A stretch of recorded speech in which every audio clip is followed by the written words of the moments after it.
श्री लालाचार्य जी, ये रामानुजाचार्य जी के शिष्य भी थे और किसी रूप में संबंधी भी थे। तो रामानुजाचार्य, बहुत ध्यान से सुनना, बड़ी सुंदर कथा। यह भी देखिए गुरु कृपा और शिष्य की निष्ठा कैसी होती है, इस विषय पर यह भाव है। तो श्री लालाचार्य जी रामानुजाचार्य जी के शिष्य थे। रामानुजाचार्य जी नित्य प्रवचन करते थे और लालाचार्य जी बैठ करके सुनते थे। एक दिन रामानुजाचार्य जी ने अपने प्रवचन में कहा कि ठाकुर जी से ज्यादा संतों को मानो, कम से कम ठाकुर जी से करोड़ गुना ज्यादा संतों को सम्मान देना चाहिए, उनको प्रणाम करना चाहिए, उनको वंदन करना चाहिए, उनके चरणों में नमन करना चाहिए। तो लालाचार्य जी खड़े हो गए, बोले देखिए मैं आपसे कुछ छुपाऊंगा नहीं, कोई आपके सामने मैं कुछ आडंबर नहीं करना चाहता, मैं सत्य आपको बता रहा हूं, ये मैं नहीं कर सकता। मैं ठाकुर जी से करोड़ गुना ज्यादा संतों को नहीं मान सकता। संतों को, भक्तों को, वैष्णवों को ठाकुर जी से करो, आप मेरे आचार्य हैं, आप मेरे गुरु हैं, आप आज्ञा कर रहे हैं, फिर भी मैं नहीं कर पाऊंगा। ठाकुर जी से करोड़ गुना ज्यादा संतों को नहीं मान सकता। तो रामानुजाचार्य जी बोले हमको अच्छा लगा कि तुमने छुपाया नहीं, बोल दिया, नहीं तो लोग हाँ कर देते, हाँ सही कह रहे हैं, ठाकुर जी से ज्यादा संतों को मानो, मानेंगे। तो रामानुजाचार्य जी बोले करोड़ गुना नहीं कर सकते तो 1000 गुना तो करो, मतलब थोड़ा ठाकुर जी से ज्यादा प्रेम करो। बोले क्षमा करें, मैं 1000 गुना ज्यादा भी नहीं कर पाऊंगा, 100 गुना। जय हो। हमने तुम्हारा दर्शन पहली बार किया। जय जय विराज।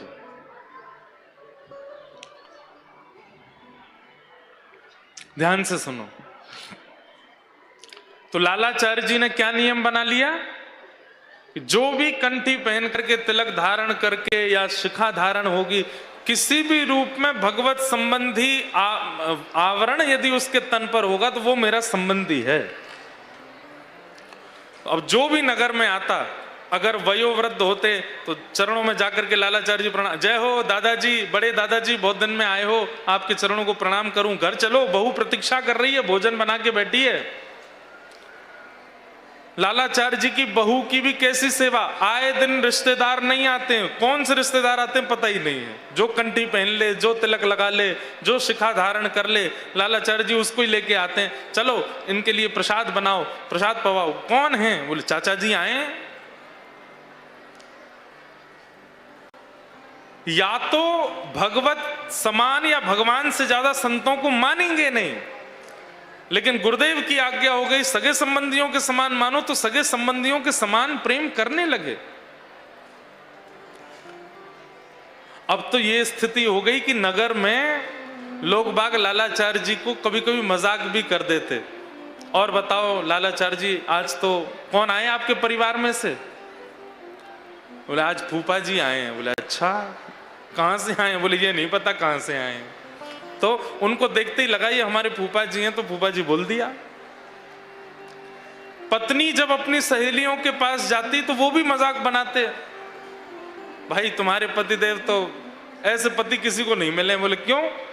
अरे संबंधी घर पर आते हैं तो हमारी हालत खराब हो जाती है, रोज पूड़ी बनाओ, ये बनाओ, तुम्हारा कैसा हाल? सुबह चाचा आते हैं, रात में मामा आते हैं, अगले दिन सुबह कोई आ जाते हैं। अच्छा, लालाचार्य जी का एक नियम और था, एक बार जिससे जो संबंध बना लिया, फिर जीवन में वो कभी भी उस नगर में आए उसी संबंध से ही बुलाते थे। एक बार कैसी अद्भुतता हुई, कोई वैष्णव गले में कंठी माला थी और वो कावेरी जी में स्नान करने के लिए गया, और स्नान करते करते उसकी हृदय गति रुक गई और वहीं उसके प्राण निकल गए और वो कावेरी जी में ही बहने लगा। लालाचार्य जी की पत्नी अपनी सब सहेलियों के साथ जल भरने के लिए गई थी, तो जैसे ही शव तैरता हुआ आ रहा था तो सब में आश्चर्य हुआ, अरे कोई मर गया, अरे देखो किसी का शव तैर रहा है, अरे भैया देखो किसी की लाश बहती हुई जा रही है। तभी एक सखी ने देखा कि जो शव बह रहा है उसके गले में कंठी माला है, तो उसने उपहास कर दिया और उपहास करते हुए बोली, अरे सुन, जा लालाचार्य जी को बुला ला, वो तो कंठी पहनने वाले सबको अपना संबंधी बताते हैं। लावारिस शव किसी का बहता हुआ जा रहा है, देख ले कहीं तेरे चाचा तो नहीं, कहीं तेरे ताऊ जी तो नहीं, तेरे दादाजी तो नहीं, तेरे कोई संबंधी तो नहीं। पत्नी अपने पति के प्रति बहुत प्रेम मानती थी, वो जैसे लालाचार्य जी की भावना थी वैसी पत्नी की भी थी। रोते हुए गई और गई कि सब मेरी सहेलियां ऐसे बोलती हैं कि कोई कंठी पहना शव जा रहा है तैरता हुआ, निश्चित ही तुम्हारा कोई संबंधी होगा।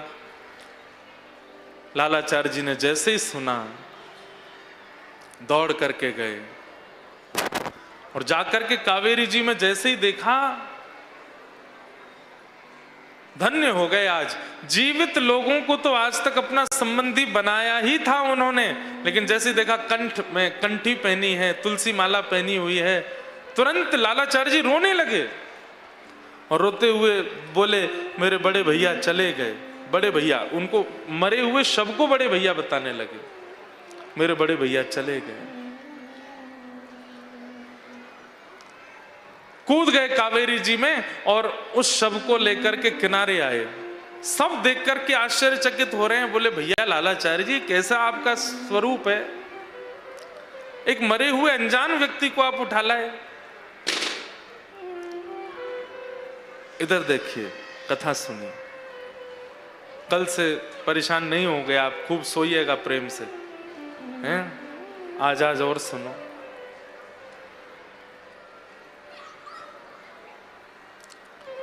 शव लेकर के आए, अपने कुल पुरोहित जी के पास गए।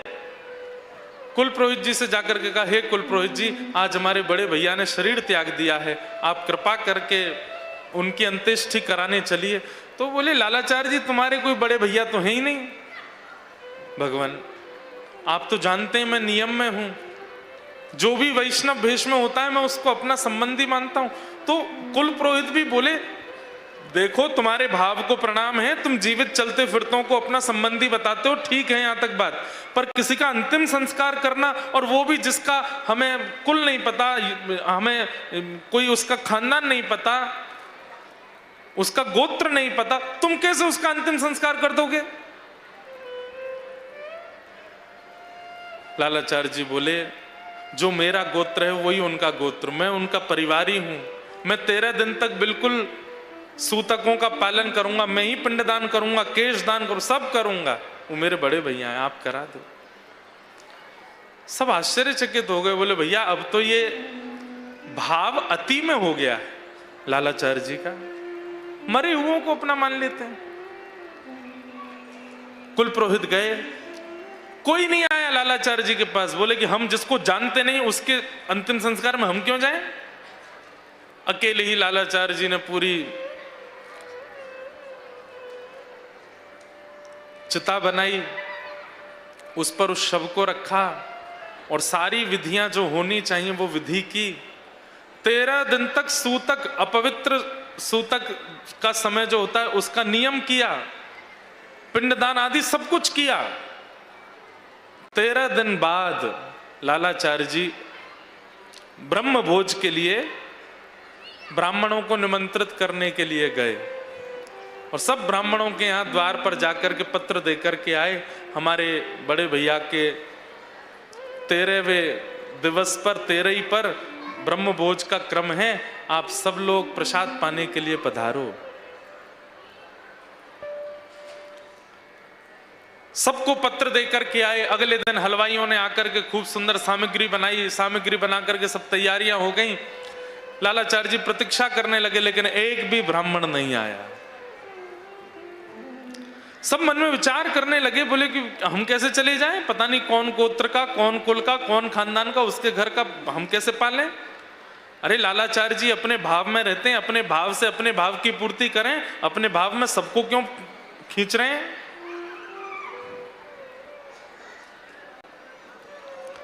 एक भी ब्राह्मण नहीं आया। लालाचार्य जी गए कुछ ब्राह्मणों के पास, बोले आज हमारे यहां प्रसाद था, आप लोग आए नहीं। ब्राह्मणों ने कहा देखो बुरा नहीं मानिएगा, आपके संबंधी सगे तो थे नहीं जिनका आपने संस्कार किया, हम कैसे पाने आ जाएं, इसलिए हम नहीं आए। रोते हुए श्री लालाचार्य जी अपने गुरुदेव श्री रामानुजाचार्य जी के पास गए और जाकर के निवेदन किया, गुरुदेव मैंने तो आपके द्वारा प्रदान किए गए नियम का पालन किया। आपने कहा था कि अगर तुम ठाकुर जी से 100 गुना नहीं मान सकते, ठाकुर जी के समान नहीं मांग सकते, तो अपने परिवारी जनों के समान कंठीधारी तिलकधारी वैष्णवों को अपना संबंधी मानो। अब जब मैं मान रहा हूं तो संसार तो हर प्रकार से इस बात को प्रस्तावित कर रहा है कि मैं गलत हूं। मैं अगर कंठी वालों को अपना संबंधी मान लेता हूं तो संसार उसको पूरा होने भी तो नहीं दे रहा। आज कोई भी ब्राह्मण ब्रह्म भोज के लिए नहीं आया, मैं क्या करूं। रामानुजाचार्य जी बोले वेंकटेश भगवान के चरणों में प्रणाम करो, रंगनाथ भगवान के चरणों में प्रणाम करो और अपने भाव को उनसे कहो। लालाचार्य जी ठाकुर जी के सन्मुख गए और कहा मैंने वैष्णवों को अपना संबंधी माना है, आज उनके अंतिम दिवस पर कोई ब्राह्मण नहीं आए, भगवान आप कृपा करो। इतने में ही लालाचार्य जी सामने बैठ के ठाकुर जी को प्रणाम कर रहे थे, एक दिव्य ज्योति मंदिर से प्रकट हुई और उस दिव्य ज्योति में से अनेक ब्राह्मण ठाकुर जी के ही अंश प्रकट हो गए और लालाचार्य जी से बोले चलो हम आए हैं, हम पाने चलेंगे प्रसाद। भगवान ने वैकुंठ से भेजे, वैकुंठ से विप्रों के अग्रगण्यों को भेजा, जाइए लालाचार्य जी अपने संबंधी का, अपने बड़े भाई का तेरे ही कर रहे हैं, उसमें ब्रह्मभोज पाके आइए। महाराज जैसे ही वे ब्राह्मण जन मंदिर से बाहर निकले, उनका रूप स्वरूप लावण्य देख करके उनके सबके चतुर्भुज भी थे, कभी 2 भुज में दिखे, कभी चतुर्भुज में दिखे, कभी 2 भुज में दिखे, ऐसे थे। सब लोग उनको देख करके आश्चर्यचकित हो गए। सब लालाचार्य जी के यहाँ गए, पंक्ति लगा करके बैठे और 13 का जो ब्रह्म भोज होता है सबने पाया। उनको देख करके सब ब्राह्मण दौड़े दौड़े आए जो नहीं आ रहे थे। यहाँ ब्रह्म भोज पूर्ण करके वे सब तो भगवत धाम को चले गए और वो ब्राह्मण आकर के बड़ी लज्जा करने लगे। लालाचार्य जी से बोले हमसे अपराध हो गया, हमने तुम्हारी भावना को बहुत सरल समझ लिया, बहुत सहज समझ लिया, लेकिन धन्य है ठाकुर जी तुम्हारी भावना को जानते थे, इसलिए वैकुंठ से ब्राह्मणों को भेजा है। बंधुओं, लालाचार्य जी ने जिस जिस को अपना संबंधी बनाया, जिस जिस को अपना और संबंधी बनाते किसको थे? ना जात पूछते थे, ना गांव पूछते थे, ना परिवार पूछते थे, बस तिलक है, कंठी माला है, तुम हमारे हो। और जिसको लालाचार्य जी अपना बोलते थे उसको ही ठाकुर जी आकर के दर्शन दे देते थे। ना उसके साधन देखते, ना उसका पुण्य देखते। उसने कोई साधन नहीं किया, कोई पुण्य नहीं किया, केवल लालाचार्य जी ने कह दिया ये हमारे जीजा जी हैं, ये हमारे फूफा जी हैं, ये हमारे भैया हैं, बस ठाकुर जी उनको आके दर्शन देते थे, निश्चित देते थे। ऐसी कृपा।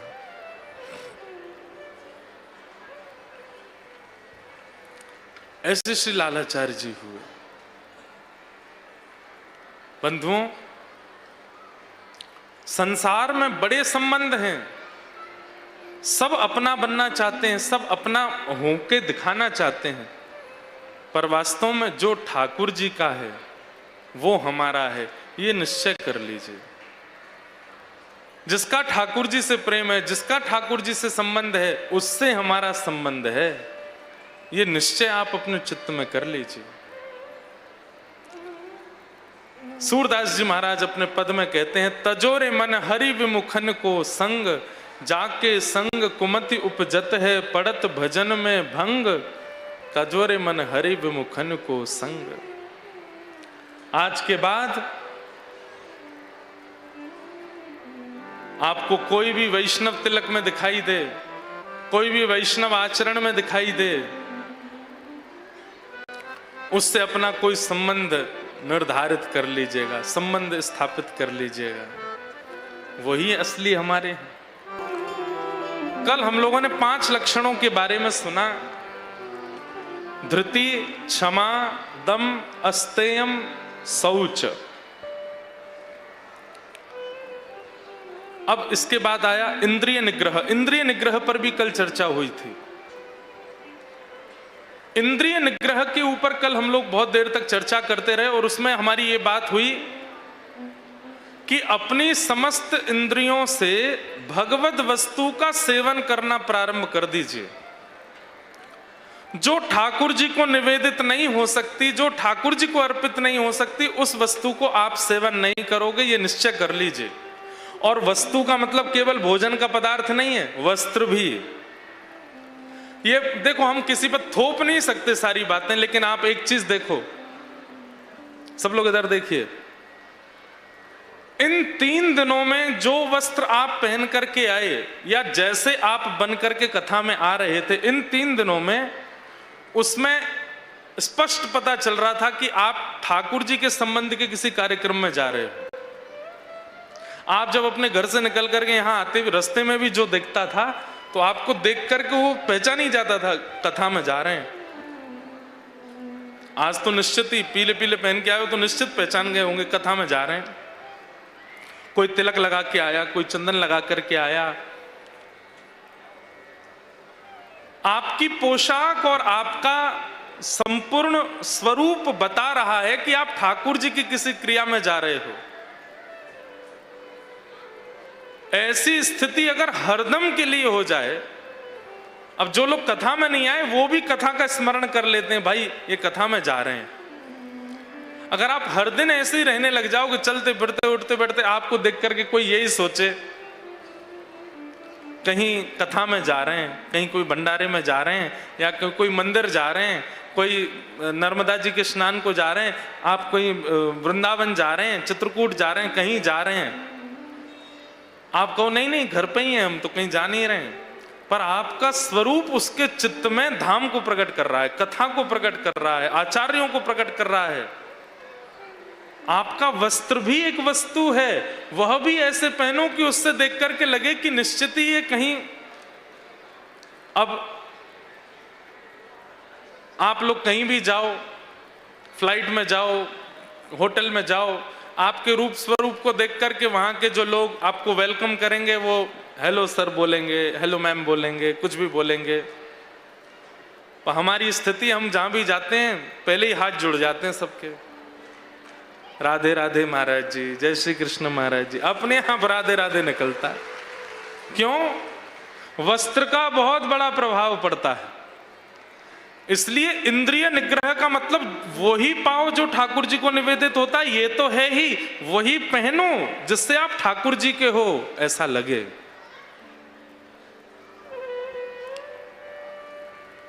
पत्नी विवाह के पश्चात सिंदूर लगाती है, गले में मंगलसूत्र पहनती है, हाथों में चूड़ी पहनती है, पैरों में बिछिया पहनती है। ये उसका सौभाग्य दर्शन है, उसको देखते ही पता चल जाता है कि सौभाग्यवती है।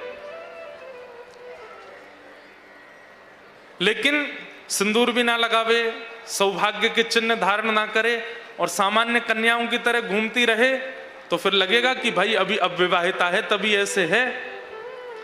और फिर किसी के चित्त में आ जाएगा जब ये अविवाहिता है तो मैं प्रयास करके देखूं कि मुझसे ब्याह हो जाए, हो जाएगा। ठीक वैसे ही ध्यान से सुनिएगा, जब व्यक्ति तिलक लगा के घूमता है, गले में कंठी पहन के घूमता है, धोती पहन करके रहता है या कुर्ता पहन के रहे, किसी भी रूप में वैष्णव बन करके जब घूमता है, तो जितने भी संसार के अवगुण रूपी पाप हैं वो सब समझ जाते हैं। वो भैया या के ऊपर ना जानो, क्यों? विवाहित है, पहले से ही ठाकुर जी का हो चुका है। तिलक नहीं दिख रहा तुमको, गले में कंठी माला नहीं दिख रही, यहां पर आने से हमारा कोई फायदा नहीं। जितने भी दूषित विचार हैं, जितनी भी दूषित भावनाएं हैं, वो सब दूर से ही चले जाते हैं। क्यों? उन्हें पता चल जाता है ये विवाहित हैं, ठाकुर जी के हो चुके हैं। लेकिन जब हम तिलक धारण नहीं करते, कंठी धारण नहीं करते, भगवत भेष धारण नहीं करते, भगवत स्वरूप में नहीं रहते, तो फिर अवगुणों को ये लगता है ओहो क्वारा है, इसी पर चढ़ो। सारे अवगुण फिर क्रोध हो, काम हो, लोभ हो, ईर्ष्या हो, द्वेष हो, अभिनिवेश हो, अहंता हो, ममता हो, सब आते हैं और सब प्रयास करते हैं कि हमारा हो जाए, और हम हो भी जाते हैं। फिर या तो क्रोध के हो जाते हैं, या लोभ के हो जाते हैं, या मोह के हो जाते हैं।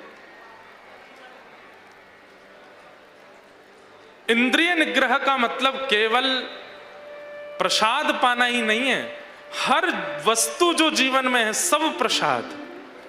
वस्त्र भी प्रसाद की तरह पहनो कि हम ठाकुर जी के हैं ऐसा लगे। भोजन भी वही करो जो प्रसाद है। उसी स्थान पर जाओ जहां पर भगवत संबंधी कोई वार्ता या भगवत संबंधी कोई क्रिया का आपको पता चल जाए, जहां पता लगे कि ठाकुर जी के संबंध की कोई क्रिया नहीं है। बेहोश होके गिर जाओ घर में, अरे हमको तो बुखार आ गया, हम तो जा ही नहीं पाएंगे, हमसे नहीं हो पाएगा, हम कैसे चले जाएंगे।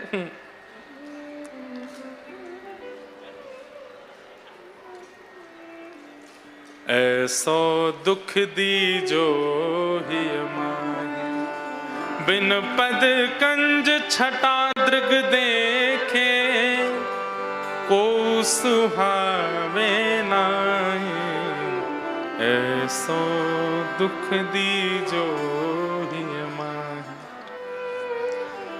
हरिवंश परंपरा के एक अद्भुत आचार्य हुए, और ये भी यहीं के ही थे, मध्य प्रदेश के। इनका नाम था भोलानाथ, जिनका बाद में किशोरी जी ने नाम रख दिया, राधा रानी ने नाम रखा भोरी सखी। उनका ये पद है। क्या कह रहे हैं अपने पद में कि बिना किशोरी जी को, बिना ठाकुर जी को देखे इन आंखों को और कोई सुहावे ना, बिना सदगुरु को देखे इन आंखों को कोई सुहावे ना। ऐसी कृपा मुझे कर दो, मुझे और कोई नहीं सुहावे, बस आप प्रिय लगो। ऐसे वस्त्र पहनो, ऐसा स्वरूप धारण करो, ऐसा भोजन करो, ऐसी बातें करो। जब आप बोलो तो आपके शब्दों से पता चल जाए कि आप कथाएं सुनते हो, आप आचार्यों के पास जाते हो। जैसे ही आप बोलते हो ना कि चलो आ जाओ महाराज जी खाना खा लो, पता चल जाता है कथा नहीं सुनते। क्योंकि कथा सुनने वाला खाना नहीं बोलेगा, कथा सुनने वाला बोलेगा महाराज जी प्रसाद पालो, वो प्रसाद ही बोलेगा। या जिस घर में नित्य भोग लगता होगा वो लोग भी यही बोलेंगे कि प्रसाद पालो। खाने में क्या बनवाएं आपके लिए ना, ये शब्द का प्रयोग बता देता है कथा नहीं सुनते। महाराज जी कल आप आएंगे, क्या प्रसादी सिद्ध कराऊं, क्या प्रसाद बनवाऊं घर पे। भोग नहीं, प्रसाद। बुद्धि सकारात्मक हो, विचार शून्य ना हो, या फिर विचारों में दूषितता ना हो। कैसी भी स्थिति परिस्थिति सन्मुख आ जाए, आप अपनी बुद्धि से पॉजिटिव ही रहते हैं। और बुद्धि का प्रयोग ज्यादातर किसी को नीचे करने में या किसी के हनन में प्रयोग नहीं करते हैं। बुद्धि का प्रयोग भी सर्व उत्थान में लगाते हैं, तो वह बुद्धि ठाकुर जी के योग्य, ठाकुर जी के स्वीकार्य के कारण मानी जाती है। धी, विद्या। धी कौन सा लक्षण है? धृति, क्षमा, दम, अस्तेयम, शौच, इंद्रिय निग्रह। धी 7वां लक्षण है, और 8वां लक्षण है विद्या। अब यहां विद्या कौन सी विद्या? जो तन को पोषित करती है वो विद्या तो हम लोग लेते ही हैं स्कूल, कॉलेज, यूनिवर्सिटी में। पर जो आत्मा को पोषित करे, आत्मा का जो भोजन है, आत्मा को जो श्रेष्ठ बनावे, वो विद्या भागवती विद्या है, वैष्णवों की विद्या है, ठाकुर जी के द्वारा प्रदत्त विद्या है। विद्या। 9वां लक्षण क्या है धर्म का? सत्यम, सत्य बोलो। अब यहां पर एक बात आती है कि सत्यम ब्रूयात, हमारे शास्त्राज्ञा कहते हैं कि सत्य बोलो, पर यह भी कहते हैं प्रियम ब्रूयात, सत्य कैसा बोलो? जो दूसरे को प्रिय लगे ऐसा बोलो। अप्रिय सत्यम न ब्रूयात, जिससे किसी के हृदय को ठेस पहुंचती हो, किसी के हृदय को पीड़ा होती हो, ऐसा सत्य भी नहीं बोलना चाहिए। कहां सत्य बोलना चाहिए, कहां नहीं बोलना चाहिए, कैसे बोलना चाहिए, यह भी आचार्य चरण गुरुजन सिखाते हैं।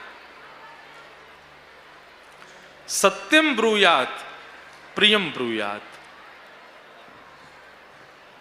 अब कोई व्यक्ति अपने स्वरूप में सांवला है, वो इतना गोरा नहीं है, आप सीधे जाकर के उससे कह दो भैया,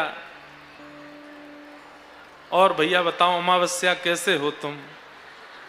अब किसी को सीधे अमावस्या बोल दोगे, कितना बुरा लगेगा उसको। वैसे तो ये हमारे वृंदावन में हो चुका है एक बार, किशोरी जी ने ठाकुर जी को बोल दिया था। क्या बोल रही हैं किशोरी जी?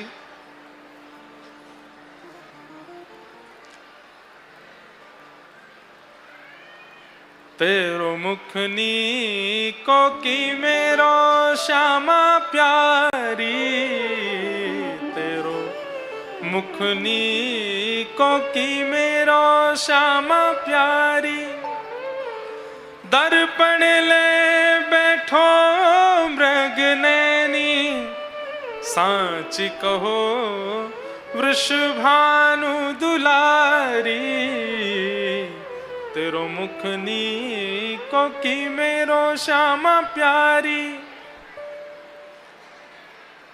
हाथ में दर्पण लेकर के ठाकुर जी बैठे हैं और किशोरी जी से कह रहे हैं, हे श्यामाजू, हे किशोरी जी, ने एक दर्पण में देख के बताओ तो कौन सुंदर लग रहा है। थोड़ी इनकी आवाज इधर दो। ठाकुर जी हाथ में दर्पण लेकर के बैठे हैं और किशोरी जी से पूछ रहे हैं, हे श्यामाजू, ये बताओ दोनों में कौन ज्यादा सुंदर है, आप की मैं? किशोरी जी भी छेड़ रही हैं ठाकुर जी को, दर्पण में देख करके बोली, हमसे कहो। हमसे पूछ रहे हो? बोले हाँ। तुम ही क्यों ना देखो, हम गोरी तुम श्याम बिहारी, हम गोरी तुम श्याम बिहारी। मेरो मुख जैसे चंद उजियारो, मेरो मुख जैसे चंद उजियारो। तुमरो मुख जैसे रैन अंधियारी, तुमरो मुख जैसे रैन अंधियारी। तेरो मुखनी को की मेरो श्यामा प्यारी। क्या बोली? किशोरी जी कह रही है, मेरो मुख जैसे चंद उजियारो। मेरो मुख तो ऐसा है जैसे चंद्रमा के उजालो, जैसे कोई पूर्णिमा का चंद्रमा। और तुमरो मुख जैसे रैन अंधियारी, आप तो ऐसे हो जैसे अमावस्या की रात। अब इसमें क्या पूछ रहे हो आप, कौन ज्यादा सुंदर है? यही है फर्क। ठाकुर जी रूठ गए और रूठ करके बोले, हे किशोरी जी, आप अपने आप को पूर्णिमा को चंद्रमा कह रही हो और मुंह को अमावस्या की रात्रि कह रही हो। किशोरी जी बोली, तो कहां गलत कह रही हूं? ठाकुर जी बोले, तो फिर याद रखियो। बोले कहा, चंद्रमा भी तभी सुंदर लगे जब अंधेरो होवे, जब अंधेरो ना होवे तो चंद्रमा ना बढ़िया लगे। हे श्यामाजू, आपको मुख भी हमारे चमक रहा है क्योंकि मैं हूं बगल में। यदि हम श्याम लला की जगह गौर लला होते ना, तो आपको कोई ना देख रहा हो, तो सबरे मोये देख रहे होते। नाराज हो गए ठाकुर जी किशोरी जी से। हमको कालो कह रही हैं, हमको कारिया कह रही हैं। आहा, अब किशोरी जी मना रही हैं उनको। बहुत सुंदर पद है, मुझे बहुत प्रिय लगता है ये पद, पर ज्यादा नहीं गाएंगे, एक पंक्ति सुनाते हैं। तेरो नयन में मोटो मोटो कजरा, तेरो नयन में मोटो मोटो कजरा। हे श्याम सुंदर, आपके नेत्रों में तो कैसा मोटा मोटा काजल लगा है, लेकिन हमारे नेत्रों में देखो, आपको काजल दिखाई दे रहा है? ठाकुर जी बोले नहीं, हमको तो नहीं, हमको आपके नेत्रों में काजल नहीं है। बोले क्यों? मैं काजल क्यों नहीं लगाती? किशोरी जी कभी कभी काजल लगावे, रोज नहीं लगावे, क्यों? हमरे नयन में तुम बनवारी, हमरे नयन में तुम बनवारी। अरे हमारे नेत्रों में तो आप विराज रहे हो, काजल की क्या आवश्यकता है? ठाकुर जी पहले तो खुश है गए, अरे आपके नेत्रन में मैं बैठूं। थोड़ी देर बाद ठाकुर जी बोले, अरे या मैं भी मुंह को कालिया ही बोल दियो। या को मतलब आप कहना चाह रही हो आपको काजल लगावे की आवश्यकता नहीं, क्योंकि मैं कालिया जो बैठूं आंखन में। फिर रूठ के बैठ गए। किशोरी जी बोली, अरे आप तो रूठ गए शाम से। अच्छा एक अंतिम बात सुन लो। ठाकुर जी बोले, कहा तुम तो नख पे गिरिवर धारो, तुम तो नख पे गिरिवर धारो। पर हे श्याम सुंदर, तुम नख पे गिरिराज जी उठाते हो। ठाकुर जी ने बाम हस्त की कन्नी उंगली के नख पे उठाए गिरिराज जी, लेकिन हम आपसे ज्यादा बलवान हैं। ठाकुर जी बोले, सब चीज में अपने आप को आगे बताओ, हमसे ज्यादा गोरी आप हो, हमसे ज्यादा सुंदर आप हो, आपको नेत्रों में काजल की आवश्यकता नहीं, क्योंकि हम कालिया जो बैठे हैं। और अब ये भी कह दो कि एक तो कह रही हो कि हमने नख पे गिरिराज जी उठाए, फिर कह रही हो आप हमसे ज्यादा बलवान हो, कैसे? किशोरी जी 7 कोस लंबे चौड़े गिरिराज जी को मैंने उठाया, तो आप बलवान कैसे ज्यादा भाई? बोले आपने तो गिरिराज जी उठाए, तुम तो नख पे गिरिवर धारो, पर हम चित धार रहे गिरधारी, हम चित धार रहे गिरधारी। अरे आपने तो नख पे गिरिराज जी उठाए, पर गोवर्धन सहित गिरधारी हमने अपने चित्त में धारण किया। बताओ बलवान ज्यादा कौन?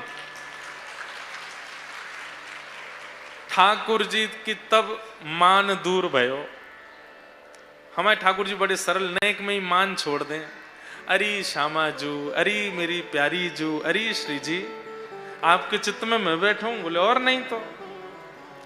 सूर श्याम या छवि की शोभा, सूर श्याम या छवि की शोभा, इन नैनन सो टरत नटारी, इन नैनन सो टरत नटारी। ओ तेरो मुखनी को की मेरो श्यामा प्यारी, तेरो मुखनी को की मेरो श्यामा प्यारी।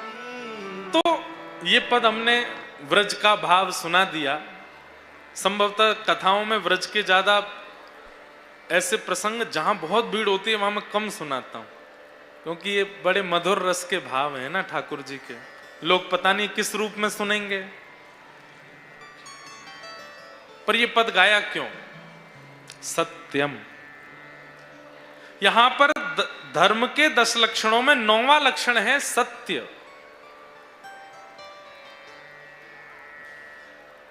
तान पुराने कम करो।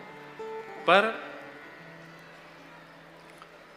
सत्य बोलना कैसे चाहिए? बोले प्रियम ब्रूयात। सत्य बोलो पर प्रेम से लता पता बोलो। ऐसे स्पष्ट किसी के मुंह पर ऐसे नहीं बोल देना चाहिए कि बेचारे के हृदय को ठेस पहुंच जाए, उसको बुरा लग जाए, उसको कष्ट हो जाए, ऐसा नहीं बोलना चाहिए। सत्यम ब्रूयात पर प्रियम ब्रूयात, प्रिय सत्य बोलो। आपको अगर किसी में दोष दिख जाए तो उस व्यक्ति से बोलो, भैया एक बार जब आप फ्री हो जाओ ना, एक बार हमसे बात कर लेना। जब वो सब चीजों से निवृत्त हो जाए, वो आपसे कहे तो फिर और प्रेम से बात, और कैसे हो आप, बहुत अच्छा लगा आज आपसे मिले थे हम, बहुत आनंद आया, सब कुछ बहुत अच्छा था, आप अन्यथा ना लेना, हमें एक बात लगी, हम आपसे सच में बहुत प्रेम करते हैं, हम सबके सामने नहीं बोलना चाहते थे इसलिए हम ऐसे बोल रहे हैं, आपकी ये बात थोड़ी हमको अनुचित लगी, आप इसको ठीक करो। अगर आप ऐसे करके किसी से सत्य बोलेंगे उसको बुरा नहीं लग सकता। अब आप भरी सभा में ही कुछ बोलने लग जाओ, सबके सामने 4 लोगों के आगे कुछ कहने लग जाओ, उसको तो बुरा लगेगा ना। सत्य बोलना है पर प्रिय सत्य बोलना। सत्यम ब्रूयात प्रियम ब्रूयात। कई लोग होते हैं, उन लोगों का ऐसा स्वभाव होता है, वो बोलते हैं भैया हम तो बहुत स्ट्रेट फॉरवर्ड हैं, जो है मुंह पे बोल देते हैं, हम मन में कुछ नहीं रखते, सब मुंह पे बोल देते हैं। कई लोगों के नए घरों में जाते भी हम तो वो बोल दे, हमारे महाराज जी दादाजी आपसे मिलने आएंगे, मैं तो वो थोड़े ना ऐसे ही बोल जाते हैं, थोड़ा स्पष्ट बोल देते हैं, आप थोड़ा सा बुरा नहीं मानना अगर कुछ बोल दें तो। हमें ऐसे लोगों से थोड़ी समझाने का हमारा मन करता है। ये स्पष्ट बोलना स्वभाव नहीं होता, स्पष्ट बोलना किसी का स्वभाव नहीं होता, ये आदत बनाई जाती है। व्यक्ति बना लेता है इस आदत को कि मैं सबके सामने स्पष्ट बोल दूंगा, नहीं, ये अधर्म का स्वरूप है। स्पष्ट बोलिए लेकिन प्रिय होकर के बोलिए, प्रेम में भर कर के बोलिए। न ब्रूयात अप्रियम, अप्रिय सत्य नहीं बोलना चाहिए। आप किसी की कन्या देखने के लिए गए अपने पुत्र के लिए, अब उनकी कन्या है सर्वगुण संपन्न सब कुछ, लेकिन किसी कारण से आपके यहां से संबंध नहीं हो पा रहा, तो कई लोग क्या करते हैं कि दोष कन्या में बता करके और संबंध को फिर रोक देते हैं। ऐसा नहीं करना चाहिए। हर प्रकार की बातों में हम आपसे लागू करवाना चाहते हैं कि सत्य बोलो लेकिन अप्रिय सत्य मत बोलो, प्रिय सत्य बोलो। और अंतिम लक्षण धर्म का क्या है? अक्रोध, क्रोध ना करना, अक्रोध।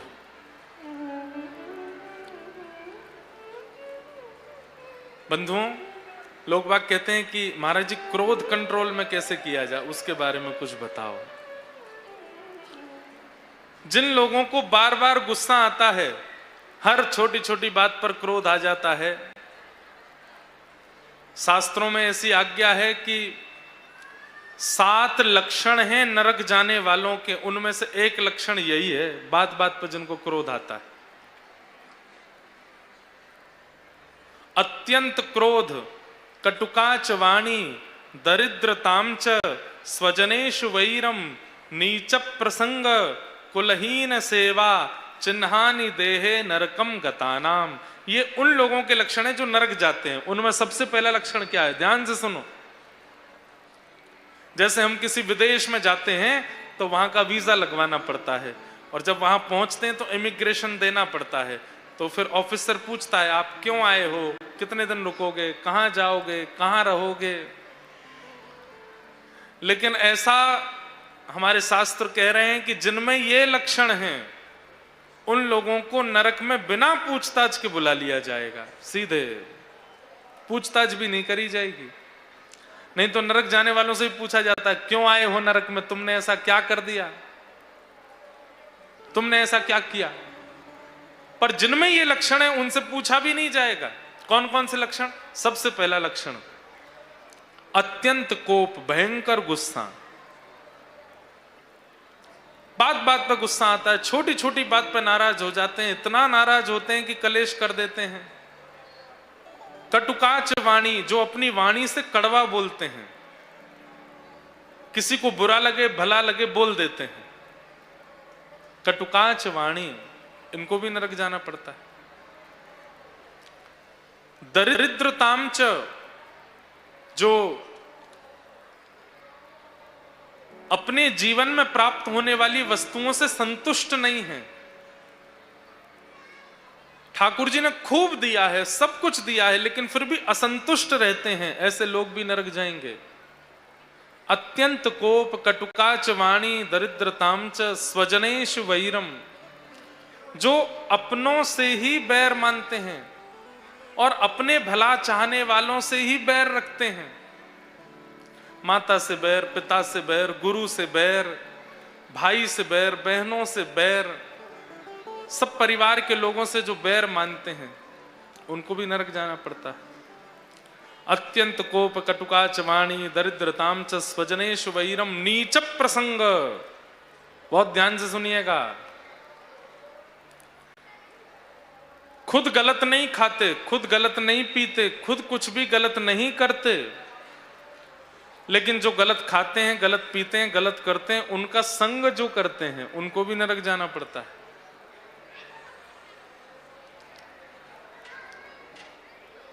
नीच प्रसंग कुलहीन सेवा, जो माता पिता से बैर करते हैं उनकी जो सेवा करते हैं, माता पिता को घर से निकाल दिया या माता पिता को वृद्धाश्रम में छोड़ दिया या माता पिता के प्रति या परिवारी जनों के प्रति दुर्व्यवहार करने वालों का जो उनकी सेवा करते हैं, बहुत अच्छा है, बहुत अच्छा, तुम तो करो, ऐसे ही करो, बढ़िया है, वो भी नरक में जाते हैं। चिन्हानि देहे नरकम गता नाम, ये नरक जाने वालों के चिन्ह हैं।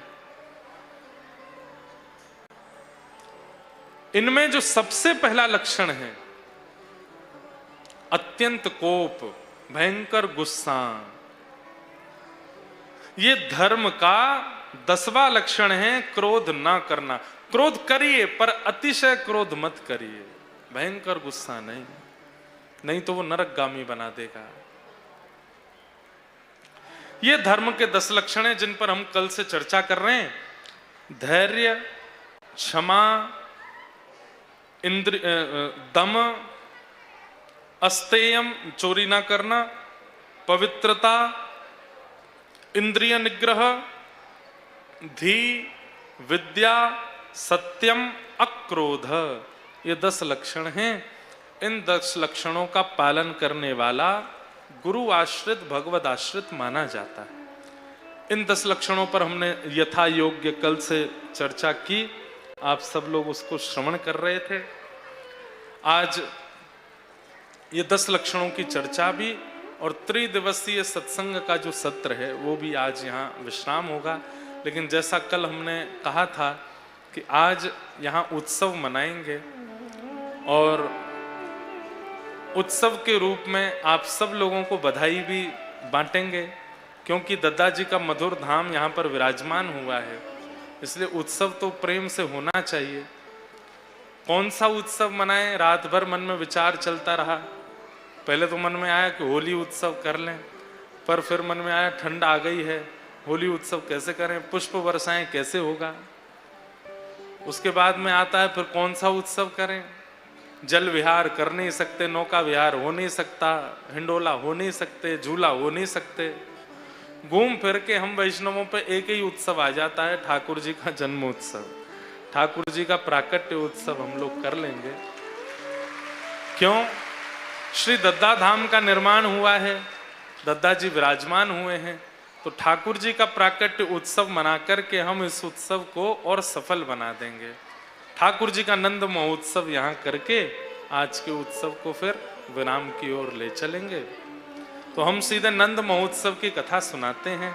आप सब लोग मेरे साथ दद्दा धाम के पावन प्रांगण में नंदोत्सव मनाने चलो। आप सब जानते हैं कि नंद बाबा 80 बरस के है गए, अभी तक लाला नाए भयो। ब्रजभाषा बोलेंगे ना, सुनियो, अभी तक लाला नाए भयो। नंद रानी यशोदा को स्वप्न में नील वर्ण का बालक दिखता है। बहुत ध्यान से सुनिएगा, एक बात स्पष्ट रूप से सुनिए। भगवान के 3 प्रकार के दर्शन होते हैं, सब लोग इधर देखो। स्वप्न दर्शन, अनुभूति दर्शन और प्रत्यक्ष दर्शन। किसी भी व्यक्ति को प्रत्यक्ष दर्शन एक बार में नहीं होंगे। जिस किसी को भी प्रत्यक्ष ठाकुर जी दिखेंगे उससे पहले दो दर्शन और हुए होंगे। उसमें पहला दर्शन है स्वप्न दर्शन। स्वप्न में ठाकुर जी आपको पहले ही अनुभव करा देंगे। अच्छा, स्वप्न में ठाकुर जी परिपूर्ण नहीं दिखेंगे, ठाकुर जी का मुख दिखाई दे, ठाकुर जी के सर्वांगीण अंग का दर्शन हो, ऐसा आवश्यक नहीं। ठाकुर जी की संबंधी वस्तु दिखाई देंगी, जैसे मुकुट दिखाई दे, वंशी दिखाई दे, मोर दिखाई दे, यमुना जी दिखाई दें, मंदिर दिखाई दे, सुंदर निकुंज वन दिखाई दे, वृंदावन दिखाई दे, नंदगांव दिखाई दे, ठाकुर जी की कथा सुनाने वाले, ठाकुर जी का सत्संग करने वाले, ठाकुर जी के भजन कीर्तन करने वाले वैष्णव जन दिखाई दें, भजनानंदी महापुरुष दिखाई दें।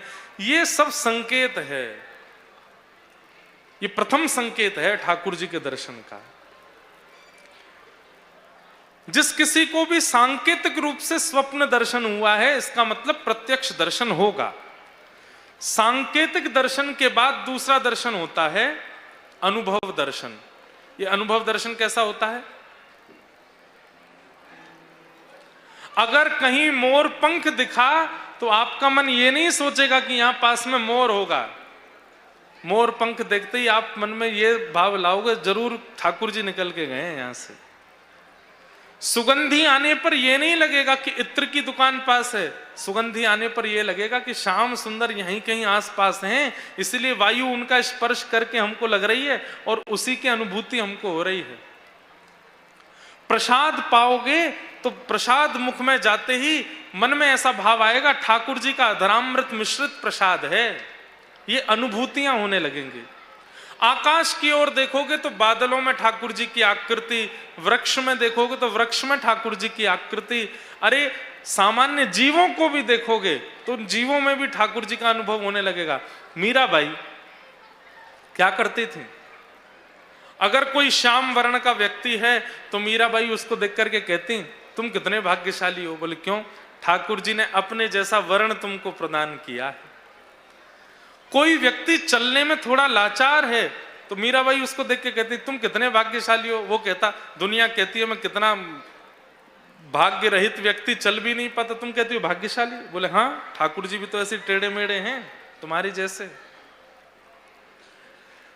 कोई बहुत चंचल स्वभाव का व्यक्ति कभी इधर कभी उधर इस तरह से रहता है, मीराबाई उसको देख करके कहती हैं, अरे भाई तुम कितने सौभाग्यशाली। क्यों? ठाकुर जी ने अपनी जैसा स्वभाव दिया, चंचल स्वभाव। ये अनुभूति, जड़ में ठाकुर जी का दर्शन, आकाश में ठाकुर जी का दर्शन, सुगंधी में ठाकुर जी का अनुभव और अपने आगे होने वाली गतिविधियों में ठाकुर जी की अनुभूति होना, ये दूसरा दर्शन है ठाकुर जी का, अनुभूति दर्शन।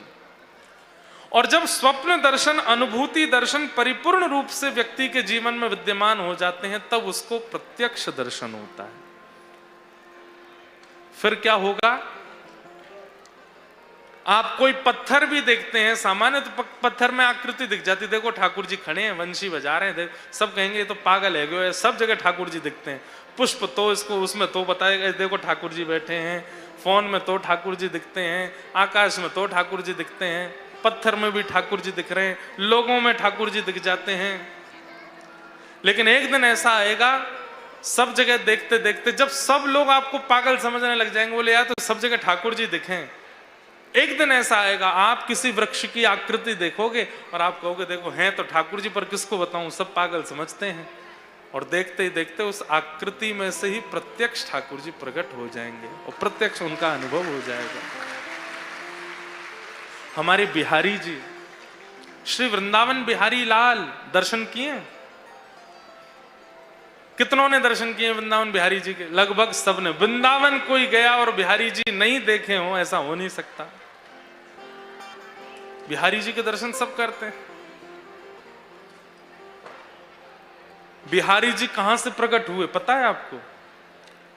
स्वामी श्री हरिदास जी महाराज नित्य एक कुंज को प्रणाम करते थे। कुंज समझते हैं? वृक्षों के घेर को कुंज कहते हैं। स्वामी श्री हरिदास जी महाराज नित्य एक कुंज को प्रणाम करते थे, क्योंकि उनको उस कुंज में ठाकुर जी का अनुभव होता था। एक दिन आपके शिष्य श्री विट्ठल विपुल देव जी ने आपसे निवेदन किया, हे सद्गुरुदेव भगवान, आप नित्य कुंज को प्रणाम करते हैं, क्या है वहां पे? तो स्वामी श्री हरदास जी महाराज बोले, स्वयं जाओ, देख करके आओ।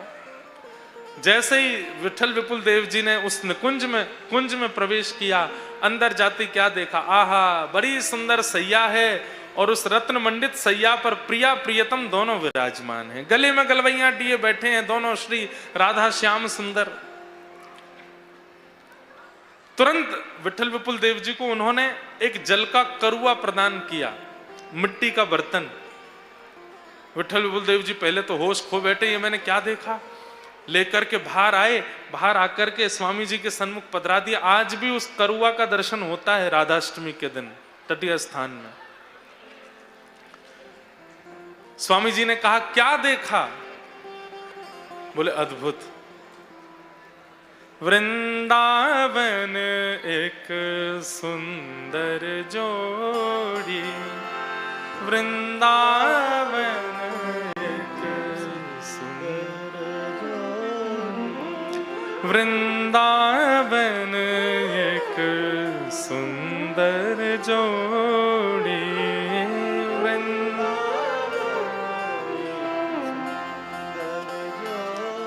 हे गुरुदेव, मैंने निकुंज में एक सुंदर प्रियालाल जी देखे, युगल बिहारी बैठे हैं। बंधुओं, अभी तो हमें 3 दिन मिले हैं यहाँ पे। मध्य प्रदेश में ऐसे ऐसे भक्त हुए हैं, हम क्या बताएं। कभी अवसर मिलेगा, किसी मध्य प्रदेश में कहीं कथा होगी तो मध्य प्रदेश में जन्मे भक्तों की कथा सुनाएंगे जो यहां जन्मे। स्वामी श्री हरिदास जी महाराज की परंपरा में, बिहारी जी की परंपरा में, आज ही एक भैया पधारे, वो आकर के मुझे बता के गए, भगवत रसिक देव जी उनके जन्म स्थान से आए, यहीं जन्मे। हरिराम व्यास जी यहीं जन्मे।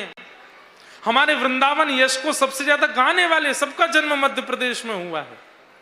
और एक बात और मुझे 3 दिन में जो अनुभव हुई, मैं सोच रहा था व्यक्तिगत कहूं, पर मैं कह देता हूं।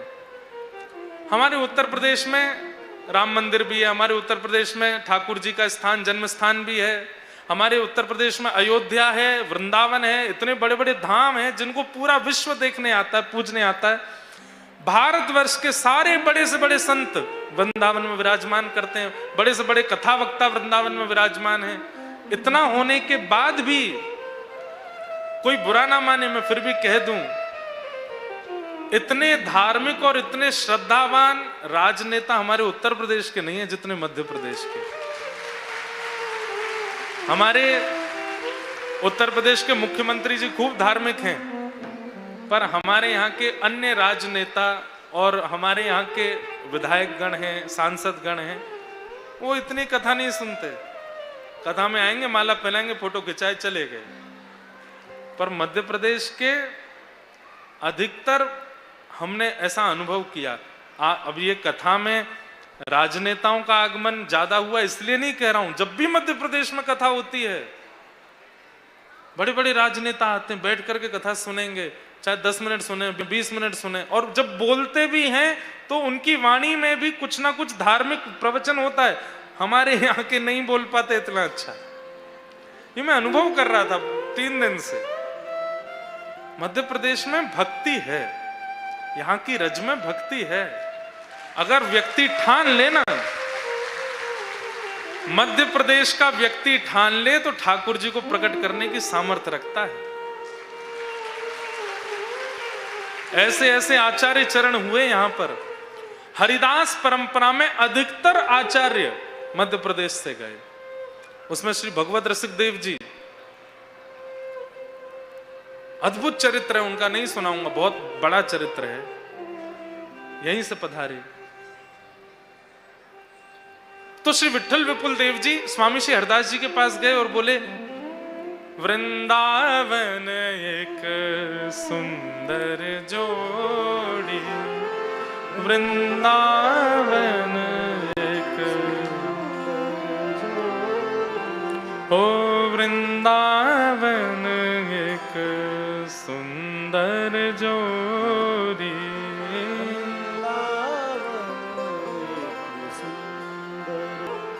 स्वामी श्री हरदास जी महाराज बोले तो जाओ दोबारा से कुंज में और उन्हीं दोनों प्रिया प्रियतम को लेकर के आओ। विठल विपुल देव जी दोबारा जैसे उस सघन कुंज में प्रवेश किए तो गले में गलवैयां दिए, जो प्रिया प्रियतम अलग अलग रूप में बैठे थे वे दोनों ही एक रूप हो गए। और तभी उस सुंदर मणि रत्न जड़ित उस सिंहासन पर जब दोनों युगल एक हुए तो श्री वृंदावन बिहारी लाल का स्वरूप प्रकट हुआ। उसको लेकर के श्री विठल विपुल देव जी पधारे और श्री बिहारी जी अभी 25 नवंबर, संभवतः 25 नवंबर बिहार पंचमी, जिसको राम जानकी विवाह महोत्सव भी मानते हैं और हमारे बिहारी जी का प्रादुर्भाव भी मानते हैं। कहां से प्रकट हुए बिहारी जी?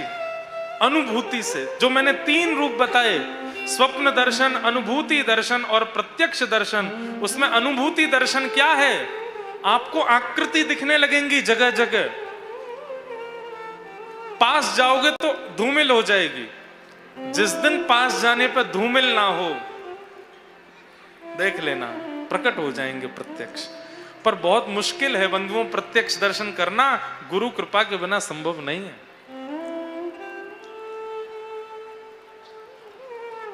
गुरु कृपा। हमारे वृंदावन में एक संत हुए, बड़े सीधे सरल, गुरुजी के पास गए और गुरुजी से जाकर के कहा गुरुजी कुछ आज्ञा दो।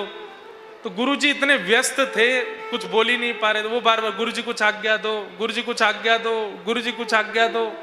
तो खींच करके गुरुजी ने गुस्से में आकर के कहा चला जा यमुना पार भांडीर वन चला जा और वहां जाकर के तब तक युगल नाम गाना। युगल नाम मतलब राधे कृष्ण कृष्ण कृष्ण राधे राधे, राधे श्याम श्याम श्याम राधे राधे। तब तक युगल नाम गाना जब तक ठाकुर जी आ ना जाए। लेकिन गुरु में ऐसी निष्ठा, तुरंत चले गए, यमुना जी पार करके भांडीर वन पहुंचे। और कितने दिन उन्होंने तप किया? 12 वर्ष तक राधे कृष्ण कृष्ण कृष्ण राधे राधे, राधे श्याम श्याम श्याम राधे राधे। 12 वर्ष बाद तभी क्या देखते हैं, आहा, युगल सरकार प्रकट हो गए, श्री किशोरी जी प्रकट हो गए, ठाकुर जी प्रकट हो गए। असली बात तो अब सुनो, 12 साल बाद ठाकुर जी प्रकट हो गए। ठाकुर जी प्रकट होके बोले भैया हमको आए हुए आधा घंटा हो गया, तुम खड़े खड़े केवल मुस्कुरा रहे हो, कुछ बोल क्यों नहीं रहे? 12 साल हमारा नाम जप करके प्रकट किया, कुछ बोलो तो वो क्या बोलते हैं? बोले गुरुजी ने ये नहीं बोला था कि ठाकुर जी प्रकट हो जाएं तो उनसे ये बात करना। गुरुजी ने कहा था केवल ठाकुर जी को प्रकट कर दो। अब मैं वापस जा रहा हूं, गुरुजी से पूछ के आता हूं आपसे क्या बोलना है।